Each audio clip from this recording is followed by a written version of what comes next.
Israel gali terowongan Al-Aqsa, hasilnya justru mengejutkan. Sejak menduduki Palestina 1948 sampai sekarang, Israel selalu berupaya memutus mata rantai sejarah dan mengubah identitas kota Yerusalem. Setiap yang berbau Arab dan Islam berusaha dihilangkan.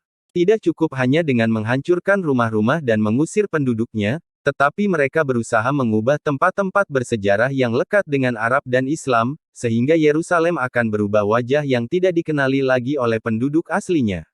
Dengan langkah-langkah sistematis otoritas pendudukan Israel mengusir penduduk Palestina dari kampung halaman mereka, merampas tanah dan harta benda milik mereka, menghancurkan masjid-masjid dan tempat-tempat bersejarah Islam, menguasai tanah-tanah wakaf, membuat regulasi yang tidak memungkinkan orang-orang Arab untuk membangun rumah di kota dan membatasi perpindahan penduduk dari satu wilayah ke wilayah lain. Aktivitas di Masjid Al-Aqsa juga sangat dibatasi. Sejumlah aturan dibuat yang melarang sholat dan kumandang azan di kota. Kompleks Masjid Al-Aqsa ditutup di pagi hari saat ibadah Yahudi berlangsung. Pemuda di bawah usia 45 tahun dilarang memasuki kompleks Masjid Al-Aqsa untuk sholat.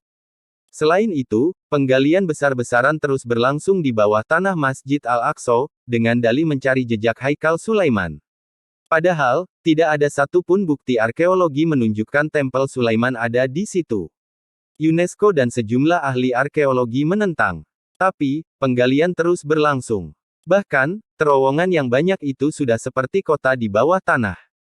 Sekali guncangan gempa terjadi, Masjid Al-Aqsa akan runtuh.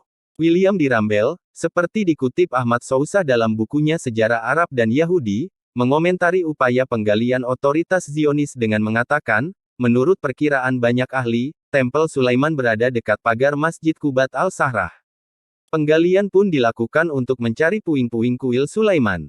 Mereka sempat dikejutkan dengan temuan benda-benda bersejarah.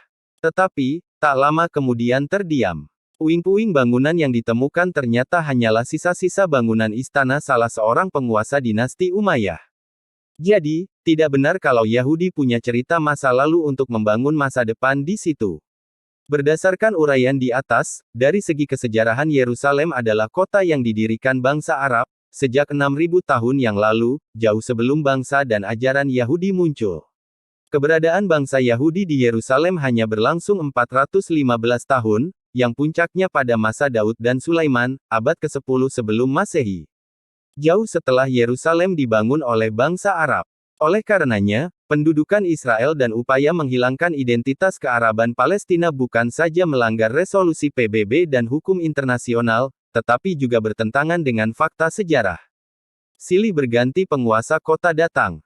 Masing-masing mendominasi dan memonopoli kota ketika berkuasa, kecuali Islam yang datang mengayomi semua penganut agama, seperti tercermin dalam perjanjian yang dibuat Umar bin Khattab kepada semua penduduk Palestina. Wilayah yang diduduki Israel saat ini belumlah seberapa dibanding saat pasukan salib menguasai Palestina, dan juga jauh lebih lama berkuasa. Yang selalu terjadi penodaan terhadap simbol-simbol keagamaan di kota suci tersebut.